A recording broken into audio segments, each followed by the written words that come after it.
तो देखिए यहाँ पर पर्टिकुलर सीरीज बताया गया है, लाइमन सीरीज, मामर सीरीज और पार्शियल सीरीज, ब्रैकेट सीरीज और फंड सीरीज। मतलब अलग अलग एनर्जी लेवल होता है, ऐसा किन्होंने बता दिया कि सेंटर पे तो न्यूक्लियस होगा, आउटर मोस्ट ऑर्बिट पे बहुत सारे सेल्स होंगे और इन्हीं सेल्स के लिए पर्टिकुलर एनर्जी लेवल होता है कि ये एक एनर्जी लेवल है, ये दूसरा है, ये तीसरा है, ये चौथा है, ये पांचवा, ऐसे बहुत सारे एनर्जी लेवल्स होंगे। ठीक है, इस एनर्जी लेवल के बेसिस पे हमको जो स्पेक्ट्रा है पर्टिकुलर हर एक साइंटिस्ट ने अलग अलग स्पेक्ट्रा का एक सीरीज बता दिया। अब इस स्पेक्ट्रा का वेवलेंथ कैसे पता चलेगा, इस वेवलेंथ को बताने के लिए रिडबर्ग नाम के साइंटिस्ट ने 1890 पे एक इक्वेशन गिव दिया। वो इक्वेशन हमारा क्या था, 1/लैम्डा is equal nu bar is equal RH 1/n1 square minus 1/n2 square. इस फॉर्मूला का यूज करते हुए हम क्या कर सकते हैं, लैम्डा की वैल्यू को मेजर कर सकते हैं। अब कैसे मेजर कर सकते हैं, देखो इन्होंने बोला कि जैसे फर्स्ट हमारे पास एनर्जी लेवल है तो मेरे लिए n1 का वैल्यू उस टाइम पर क्या हो जाएगा, 1 हो जाएगा। ठीक है, और ये तब की बात हम करेंगे जब कोई स्पेक्ट्रा हमको कौन से रीजन पे मिलेगा, अल्ट्रावायलेट रीजन पे मिलेगा। तो इस फॉर्मूला के लिए अगर कोई स्पेक्ट्रा आपको अल्ट्रावायलेट रीजन पे मिलता है या लाइमन सीरीज के फॉर्म पे मिलता है तो उसके लिए n1 का वैल्यू ऑलवेज कितना होगा, 1 होगा। ठीक है, और n2 का वैल्यू क्या हो सकता है, 2 से स्टार्ट हो सकता है और मैक्सिमम इसमें कितना बताया गया है, 8 बताया गया है। ठीक है, तो n2 का वैल्यू 2 भी हो सकता है, 3 भी हो सकता है, 4 भी। ये किसको बता रहा होगा, देखो ये तो एनर्जी लेवल हो गया। अब इस एनर्जी लेवल पे कितना स्पेक्ट्रा है, 1 है, 2 है, 3 है, 4 है, 5 है, 6 है, 7 है, 8 है। कितना स्पेक्ट्रा उस पे बन रहा है। ठीक है, जितना स्पेक्ट्रा उस पे बनेगा उसके लिए हमारे पास क्या हो जाएगा, n2 का वैल्यू हो जाएगा। और उस n2 की वैल्यू को जब हम इस फॉर्मूला पे पुट कर देंगे तो हमको क्या पता चल जाएगा, वेवलेंथ उस स्पेक्ट्रा का हमको पता चल जाएगा। ठीक है, वैसे ही विजिबल रीजन के लिए जो n1 का वैल्यू होता है 2, लेकिन हमारे n2 का वैल्यू कहाँ से स्टार्ट हो जाएगा, 3 से 8 तक स्टार्ट हो जाएगा। नियर इंफ्रारेड के लिए n1 का वैल्यू कितना हो जाएगा, 3 हो जाएगा और n2 का वैल्यू 4 to 8 हो जाएगा। दैट मीन्स इसमें एक बात हमको पता चल रही है कि अगर कोई एटम स्पेक्ट्रा रिप्रेजेंट करेगा तो उसमें मैक्सिमम कितनी लाइन बन सकती है, 8 लाइन बन सकती है, क्योंकि ये खत्म कहाँ पे हो रही है, 8 लाइन पर ही खत्म हो रही है। और जो आपने लाइन स्पेक्ट्रम ऑफ हाइड्रोजन देखा था उसमें मैक्सिमम लाइमन सीरीज पर सबसे ज्यादा आपको कितनी लाइन देखने को मिली थी, 8 लाइन देखने को मिली थी। मतलब उतने एनर्जी स्टेट तक जो हमारा इलेक्ट्रॉन है वो वन स्टेट से अनदर स्टेट तक क्या कर सकता है, ट्रांसफर कर सकता है। मतलब जब तक वो इसमें ये बताने की कोशिश की जा रही है इस 8 के हिसाब से कि देखो सेंटर पे तो न्यूक्लियस प्रेजेंट है। ठीक है, ये फर्स्ट एनर्जी, फिर सेकेंड, फिर थर्ड, फिर 4, 5, 6, 7, 8। ठीक है, तो इलेक्ट्रॉन इस एनर्जी लेवल से यहाँ जाएगा, यहाँ से यहाँ, यहाँ से ऐसा करते हुए वो मैक्सिमम कहाँ तक एक्साइट हो सकता है, 8th एनर्जी लेवल तक वो एक्साइट हो सकता है। इस वजह से क्योंकि 8 तक पहुंचते पहुंचते उसका जो एनर्जी का एबिलिटी होगा वो लगभग क्या हो जाएगा, 0 हो जाएगा, उसकी एबिलिटी क्या हो जाएगी, खत्म हो जाएगी। तो इससे आगे एनर्जी स्टेट में वो नहीं जा सकता, हम ऐसा समझ सकते हैं। और दूसरी बात हम ऐसा भी समझ सकते हैं कि हो सकता है कि 8th स्टेट के बाद जब न्यूक्लियस से जो इसका अट्रैक्शन होता है वो पूरी तरीके से क्या हो जाता है, खत्म हो जाता है, जिसकी वजह से वो किसी तरीके के एक्साइटेशन को फिर रिप्रेजेंट नहीं कर सकता है, हम ऐसा समझ सकते हैं। इस वजह से यहाँ पर कितना स्टेट मैक्सिमम बताया गया है, 8 स्टेट बताया गया है। ठीक है, तो इन सारे वैल्यूज को अगर अकॉर्डिंग टू देयर रीजन या फिर according to their series formula पे पुट करते हैं, कौन से फॉर्मूला पे, रिडबर्ग का जो फॉर्मूला है जो कि वेवलेंथ मेजर करने के लिए होता है उस पे पुट करते हैं, तो हमको वेवलेंथ पता चल जाएगा किसका, हमारे स्पेक्ट्रा का। ठीक है, इसके बाद ये सारी थ्योरीज हुई और थ्योरीज से इतना पता चल गया कि जो एटम का स्ट्रक्चर होगा वो कैसा होगा और स्पेक्ट्रम हमको मिलेगा वो भी कैसे मिलेगा, ये सारी बात हमको पता चल गई। ठीक है, इसके बाद एक और साइंटिस्ट आए जिनका नाम हाइम फेरी था। हाइम फेरी ने क्या किया था, एक अदर सीरीज के बारे में बता दिया। मतलब हम इसको बोल सकते हैं ये हमारा छठवां सीरीज का टाइप था। ठीक है, मतलब इसमें वेव लेंथ का जो रेंज था हो सकता है और ज्यादा था। ठीक है, और हाइमफेरी नाम के साइंटिस्ट ने इसको प्रपोज किया, जिसकी वजह से इसको क्या बोला गया, हाइमफेरी सीरीज बोला गया। ठीक है, इसमें इन्होंने ये बोला कि जो इलेक्ट्रॉन्स हैं जब क्या करते हैं एक एनर्जी लेवल से अदर एनर्जी लेवल में जाते हैं, मतलब हायर एनर्जी लेवल पे ये पहुंच गया और हायर एनर्जी लेवल से वापस कहाँ आ रहा है, अपने ग्राउंड स्टेट पर, मतलब जहां पे वो था वहां पे वो वापस आता है। तो उस टाइम पर भी वो एनर्जी को क्या करेगा, एमिट करेगा, कोई ना कोई रेडिएशन वो एमिट करेगा। और उस टाइम पर भी वो एक स्पेक्ट्रा हमको क्या कर सकता है, गिव कर सकता है। और इसी की वजह से उन्होंने क्या बोला कि एक और सीरीज का स्पेक्ट्रम हमको मिल सकता है, जिसको क्या बोला गया, हाइमर सीरीज बोला गया। ठीक है, और इस सीरीज को ये सिक्स्थ एनर्जी लेवल जो कि हमारे किस पे प्रेजेंट होता है, न्यूक्लियस के बाद सिक्स्थ एनर्जी लेवल जो प्रेजेंट होगा, जिसको हम हाइमफेरी सीरीज के फॉर्म पे शो करेंगे। हाइमफेरी सीरीज के लिए n1 का वैल्यू क्या हो जाएगा, 6 हो जाएगा, क्योंकि ये सिक्स एनर्जी लेवल को डिनोट कर रहा है। और n2 का वैल्यू क्या हो जाता है, यहाँ पर 7, 8, 9 हो जाता है, ऐसा बताया गया। बट एक्चुअल में ऐसा होगा या नहीं होगा कंफर्म नहीं है, इसको अलग से रिप्रेजेंट किया गया है, इस बात को याद रखिएगा। ठीक है, इसके बाद हम डिस्कस किसके बारे में करेंगे, number lines in hydrogen spectrum. देखो कल ही मैंने आपको इसके बारे में बता दिया था, फिर भी मैं थोड़ा बहुत आपको इसके बारे में और एक बार बता देती हूँ कि नंबर लाइंस हाइड्रोजन का जब स्पेक्ट्रा देखते हैं तो उसमें हमको क्या मिलता है, बहुत सारी लाइंस देखने को मिलते हैं। जबकि हाइड्रोजन एटम पे क्या होता है, ओनली वन इलेक्ट्रॉन प्रेजेंट होता है। और इस बेस पे हमको एक ही लाइन मिलना चाहिए था, लेकिन उसमें बहुत सारे हमको क्या मिलते हैं, स्पेक्ट्रल लाइन फाउंड होते हैं। इसका ये रीजन होता है कि कोई एटम या जो मॉलिक्यूल है उसके लिए स्पेक्ट्रम का जो फॉर्मेशन है, सिर्फ एक एटम या एक मॉलिक्यूल उसके पास जितने नंबर ऑफ इलेक्ट्रॉन प्रेजेंट होते हैं उसी को ही स्पेक्ट्रा के फॉर्म पे रिप्रेजेंट नहीं करता। बल्कि होता क्या है, जैसे हमारा हाइड्रोजन जो मॉलिक्यूल था उसमें उसको आपने क्या किया था, एक डिस्चार्ज ट्यूब पर लिया था, जिसमें गैस का क्या था, बहुत सारा अमाउंट गैस का वहां पे क्या था, प्रेजेंट था। तो देखो अब आपने हाइड्रोजन गैस को पास किया तो हाइड्रोजन गैस के कितने सारे पार्टिकल यहाँ पे होंगे, बहुत सारे पार्टिकल होंगे। अब ये पार्टिकल आपस में क्या करेंगे, कोलिजन करेंगे। जैसे ही पार्टिकल कोलिजन करते हैं तो होता क्या है, एक नया मॉलिक्यूल हो सकता है इन पार्टिकल के कॉम्बिनेशन के थ्रू क्या हो जाए, सपोज करो H2 मॉलिक्यूल वहां पे जनरेट हो गया, या फिर आपने H2 मॉलिक्यूल के फॉर्म पे गैस को लिया था तो इसका डिसोसिएशन प्रोसेस के थ्रू हो सकता है मेरे पास H नेगेटिव फॉर्म हो गया, मतलब एक H ने किसी अदर एटम के इलेक्ट्रॉन को गेन कर लिया हो, या फिर हो सकता है कि H पॉजिटिव फॉर्म हो गया हो। मतलब किसी डिस्चार्ज ट्यूब के अंदर जब किसी गैस को डालते हैं तो उस गैस के मॉलिक्यूल आपस में कोलिजन करने लगते हैं। उस कोलिजन के थ्रू उसका जो अमाउंट होता है वो क्या होता जाएगा, बढ़ता जाएगा, जिसकी वजह से जैसे जैसे इलेक्ट्रिकल डिस्चार्ज ट्यूब में हम क्या करते जाते हैं, गैस को पास करते जाते हैं तो गैस में कोलिजन बढ़ता जाता है। कोलिजन और तब बढ़ जाता है जब हम इसको क्या करते हैं, एनर्जी का सोर्स देते हैं। ऐसा करंट फॉर्म हम इसको एनर्जी का सोर्स देते हैं, आपको पता होगा।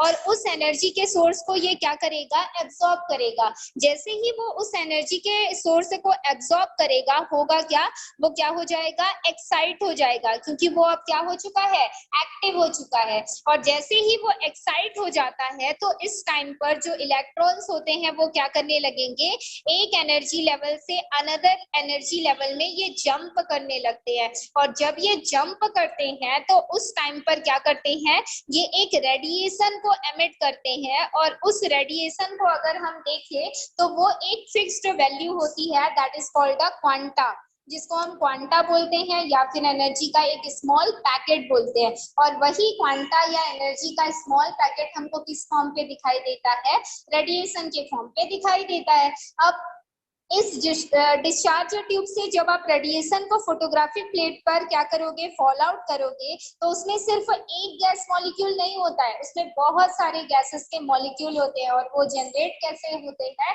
आपस में कोलिजन के थ्रू वो क्या करते हैं, जनरेट होते हैं। और इस वजह से उसमें हमको बहुत सारा स्पेक्ट्रल लाइन देखने को मिलता है, जिसको हम Lyman series, Balmer series, Paschen series, Brackett series या फंड सीरीज के फॉर्म पे क्या करते हैं, शो करते हैं। ठीक है, तो ये आपका जो स्पेक्ट्रल वैल्यू था, जो आपका स्पेक्ट्रल वैल्यू था वो क्या हो जाता है, यहीं पर खत्म हो जाता है। तो आई थिंक आपको स्पेक्ट्रा पूरी तरीके से क्लियर हो गया होगा, किसको लाइन स्पेक्ट्रा बोला जाता है, किसको कंटिन्यूअस स्पेक्ट्रा बोला जाता है, किसको एब्जॉर्प्शन स्पेक्ट्रा बोला जाता है, किसको एमिशन स्पेक्ट्रा बोला जाता है। और हाइड्रोजन के जो एमिशन स्पेक्ट्रा मिलते हैं, इसको एमिशन स्पेक्ट्रा क्यों बोला गया, क्योंकि देखो एब्सॉर्प्शन स्पेक्ट्रा का मतलब है कि कोई भी एटम या मॉलिक्यूल पहले एब्सॉर्ब करेगा रेडिएशन को, ठीक है, और जैसे ही एब्सॉर्ब करता है वो क्या हो जाता है, एक्टिव हो जाता है, और जैसे ही वो एक्टिव हो गया तब वो क्या करेगा, एक एनर्जी लेवल से दूसरे एनर्जी लेवल में एक्साइट कर जाएगा,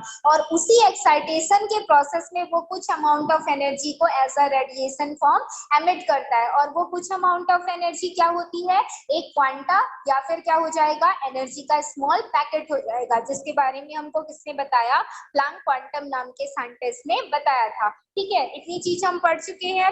और हाइड्रोजन के जो स्पेक्ट्रल लाइन बनते हैं, different type of spectral line क्यों बनते हैं मैंने बता दिया। और इन डिफरेंट सीरीज को लाइमन, बामर, पाश्चियर, ब्रैकेट, हुड और फंड सीरीज क्यों बोला जाता है, बिकॉज ये सारे हमारे साइंटिस्ट के नाम हैं, और साइंटिस्ट ने अलग अलग वेवलेंथ के बेसिस पे अलग अलग स्पेक्ट्रा के बारे में यहाँ पे हमको क्या किया है, बताया है। जिसमें हम शॉर्ट वेवलेंथ का स्पेक्ट्रा लेते हैं तो हमको अलग स्पेक्ट्रम मिलता है, इंटरमीडिएट वेवलेंथ का रेडिएशन लेते हैं तो अलग स्पेक्ट्रा मिलता है, और लॉन्ग वेवलेंथ लेते हैं तो हमको अलग स्पेक्ट्रा मिलता है, जिसके बेसिस पे उन साइंटिस्ट ने उसकी डिस्कवरी की और उन साइंटिस्ट के नेम के बेसिस पे उनका नाम रख दिया गया।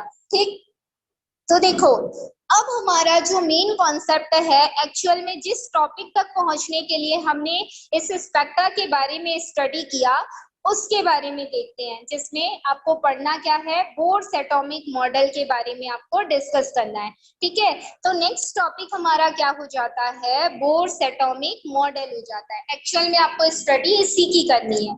ठीक है, तो देखो बोर एटॉमिक मॉडल जो है उसको रदरफोर्ड का मॉडल भी समझा जा सकता है, बिकॉज एटॉमिक मॉडल का जो कॉन्सेप्ट देने वाले सबसे पहले जो साइंटिस्ट हुए थे वो कौन हुए थे, रदरफोर्ड हुए थे। ठीक है, तो उनको रदरफोर्ड मॉडल के फॉर्म पे भी इंडिकेट किया जाता है, बट एक्चुअल में उसको स्पेक्ट्रा के बेसिस पर डराइव करने वाले जो साइंटिस्ट थे वो नील्स बोर थे। ठीक है, जो हमारा बोर एटॉमिक मॉडल होता है उसको हम quantum mechanical model of bore के फॉर्म पे भी इंडिकेट करते हैं। ये जो मॉडल है किस पे बेस्ड है पूछा जाएगा आपको, तो ये किस पे बेस्ड है, क्वांटम थ्योरी पे बेस्ड है। क्वांटम थ्योरी क्यों, क्योंकि हमने इसको आइडेंटिफाई किसके बेसिस पे किया है, इसी क्वांटम के बेसिस पे किया है ना।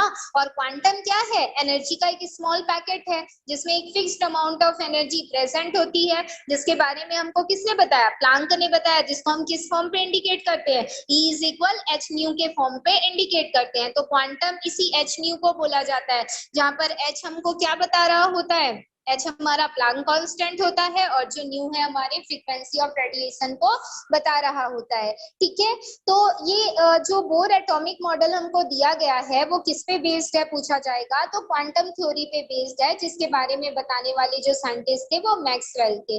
इन 1913 जो साइंटिस्ट हुए थे हमारे नील्स बोर, उन्होंने एटॉमिक मॉडल को प्रपोज किया, और एटॉमिक मॉडल को प्रपोज करने के बाद उन्होंने उसके बारे में कुछ कैरेक्टर्स बताए, जिसको हम यहाँ पोस्टुलेट के फॉर्म पे क्या करेंगे, डिस्कस करेंगे। ठीक है, तो ये पोस्टुलेट हमारे क्या क्या थे, देखिए सबसे पहले फर्स्ट पॉइंट पे इन्होंने ये बताया कि जो इलेक्ट्रॉन होता है सेंटर पे तो न्यूक्लियस प्रेजेंट होता है, और इलेक्ट्रॉन क्या करता है, एटम के सराउंड पे एक फिक्स्ड सर्कुलर पाथ होता है। क्या बोला जा रहा है, एक फिक्स्ड सर्कुलर पाथ होता है। जो बोर्ड्स थे उन्होंने क्या बोला, सर्कुलर पाथ तो होता है बट फिक्स्ड होता है, ऐसा नहीं कहा था उन्होंने। एक सर्कुलर पाथ है बट फिक्स्ड है नहीं कहा था, जिसकी वजह से हमने ऐसे समझा कि अगर ये कंटिन्यूसली रोटेट हो रहा है, उन्होंने बोला कि रोटेट हो रहा है, तो रोटेट होता जाएगा तो according to a centrifugal force उसको आफ्टर सम टाइम के बाद न्यूक्लियस पे आके गिर जाना चाहिए था, लेकिन ऐसा नहीं हो रहा था। ठीक है, और उसी की वजह से जो बोर्ड्स थे उन्होंने स्पेक्ट्रम का कॉन्सेप्ट लाया, और उसी स्पेक्ट्रम के कॉन्सेप्ट से ये पता चला कि ऐसा नहीं है, सेंटर पे तो एटॉमिक स्ट्रक्चर पे न्यूक्लियस प्रेजेंट होता है, लेकिन उसके आउटर मोस्ट ऑर्बिट पे हमको क्या मिलता है, एक तरीके का सेल मिलता है, जो कि क्या होता है, या एक तरीके का सर्कुलर पाथ होता है, जो कि एक फिक्स्ड सर्कुलर पाथ होता है। और इसी फिक्स्ड सर्कुलर पाथ को या तो हम क्या बोलते हैं, शेल बोलते हैं, या फिर इसी फिक्स्ड सर्कुलर पाथ को हम क्या बोलते हैं, ऑर्बिट बोलते हैं। ठीक है, और अगर हमसे पूछा जाएगा कि इस सर्कुलर पाथ में, अब देखो इसमें कंटिन्यूसली इलेक्ट्रॉन क्या कर रहा है, मूव कर रहा है। इलेक्ट्रॉन अगर मूव कर रहा है तो इस सर्कुलर पाथ का कोई ना कोई क्या होगा, एंगुलर मोमेंटम होगा, मतलब इस ऑर्बिट का कोई ना कोई क्या होगा, एंगुलर मोमेंटम होगा। तो इस ऑर्बिट के एंगुलर मोमेंटम के लिए क्या बोला गया कि इसके एंगुलर मोमेंटम का जो वैल्यू होगा वो क्या होगा, एक इंटीग्रल मल्टीपल होगा। क्या होगा, एक इंटीग्रल मल्टीपल होगा। इंटीग्रल का मतलब क्या है कि जो वैल्यूज होगी वो क्या हो सकती है, 1 हो सकती है, 2 हो सकती है, 3 हो सकती है, 4 हो सकती है, एंड सो ऑन।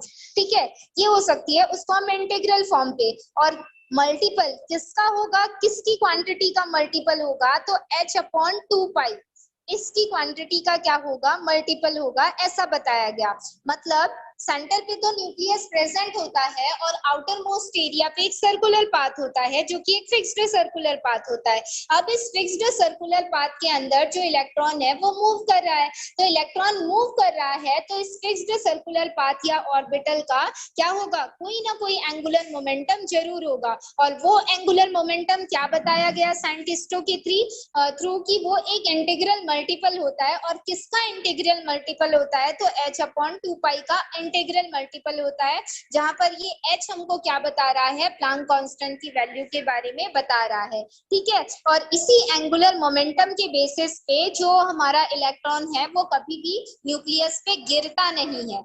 ठीक है, अगर ये एंगुलर मोमेंटम नहीं होता तो हमारा जो न्यूक्लियर इलेक्ट्रॉन है वो कहाँ पे गिर जाता, न्यूक्लियस पे गिर जाता। और इसी वजह से ऑर्बिट को क्या बोला जाता है, उसी वजह से हमारा जो ऑर्बिट है उस ऑर्बिट को बोला जाता है स्टेशनरी ऑर्बिट।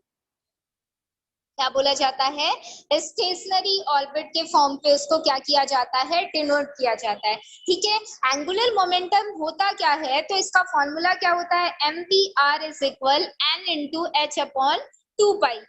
यहाँ पर एमवीआर का मतलब मास, वेलोसिटी और हमारा जो रेडियस है सर्कुलर पाथ का। मतलब अगर कोई सर्कुलर पाथ है तो इसका कोई ना कोई रेडियस होगा, साथ में इस सर्कुलर पाथ का कोई मास होगा, और किसी ना किसी वेलोसिटी से ये क्या कर रहा है, मूवमेंट कर रहा है। तो इन तीनों को हम मिक्सअप हमारा क्या होता है, एंगुलर मोमेंटम होता है, जो कि इंटीग्रल मल्टीपल होगा किसका, h/2 पाई का इंटीग्रल मल्टीपल होगा। और ये h प्लैंक कांस्टेंट की वैल्यू को, मतलब जो सर्कुलर पाथ है एक तरीके का रेडिएशन है, रेडिएशन है मतलब वो एक तरीके का क्वांटा हो गया, और क्वांटा है तो किससे रिलेट होगा, मैक्स प्लैंक वैल्यू से रिलेटेड होगा, जिसकी वजह से यहाँ पर h/2 पाई का वो क्या होता है, इंटीग्रल मल्टीपल होता है। मतलब कितनी वेलोसिटी से वो रोटेट कर रहा है उसको बताने की कोशिश यहाँ पर की गई है। यहाँ पर m है जो मास ऑफ ऑर्बिट के बारे में बताएगा, b वेलोसिटी ऑफ ऑर्बिट, और r हमारा रेडियस ऑफ सर्कुलर पाथ के बारे में बताएगा। सॉरी, मास इलेक्ट्रॉन का है और वेलोसिटी भी इलेक्ट्रॉन का है, मैंने ऑर्बिट बोल दिया था। और इंटीग्रल मल्टीपल का वैल्यू कितना हो सकता है, 1 2 3 4 5 एंड सो ऑन की वैल्यू हो सकती है। और प्लैंक कांस्टेंट h हमारा क्या हो जाता है, 6.625 इंटू 10⁻⁻27 अर्ग पर सेकेंड होता है हमारा प्लैंक कांस्टेंट का जो वैल्यू होता है। ठीक है, तो अगर आपसे पूछा जाएगा कि जो आपका प्लैंक कांस्टेंट का वैल्यू होता है वो कितना होता है, तो आप आसानी से बता दोगे क्योंकि वो एक कांस्टेंट वैल्यू है। देखिए ये सारा जो फॉर्मूला आपको गिव किया गया है, ये साइंटिस्टों के थ्रू जो हमारे एटम होते हैं उस एटम का मॉडल देखते हुए इन सारे वैल्यूज के बारे में यहाँ पर बताया गया है। ठीक है, इसके बाद हम डिस्कस करेंगे सेकेंड पोस्टुलेट के बारे में। तो यहाँ पर जो हमारा ऑर्बिट हमको दिख रहा है, इस ऑर्बिट पे एक फिक्स्ड अमाउंट ऑफ क्या प्रेजेंट है, एनर्जी प्रेजेंट है, हमने देखा। और वो एनर्जी कितनी है, n इंटू एच अपॉन 2 पाई है। ठीक है, हमने ये देखा। ठीक है, अब डेफिनाइट अमाउंट ऑफ एनर्जी होने की वजह से हर एक सेल का अपना एक क्या होता है, एनर्जी लेवल होता है। और उस एनर्जी लेवल को किससे डिनोट किया जाता है, KLMN, या फिर 1 2 3 4 5 6, जो भी आपका क्या होता है, नंबर ऑफ सेल प्रेजेंट होता है, उससे उसको क्या किया जाता है, डेजिग्नेटेड किया जाता है। ठीक है, तो आज की क्लास के लिए हम इतना ही करते हैं। आगे की क्लास में हम इसके जो और पोस्टुलेट हैं, 3rd 4th 5th 6th 7 जो भी हमारा दिया हुआ है, उसके बारे में हम डिस्कस करेंगे। ठीक है, तो आई थिंक आप सभी को क्लियर हो गया होगा कि स्पेक्ट्रा क्या होता है और बोर एटॉमिक मॉडल में हमको क्या बताने की कोशिश की गई है। ठीक, तो आज की क्लास हम यहीं पे खत्म करते हैं।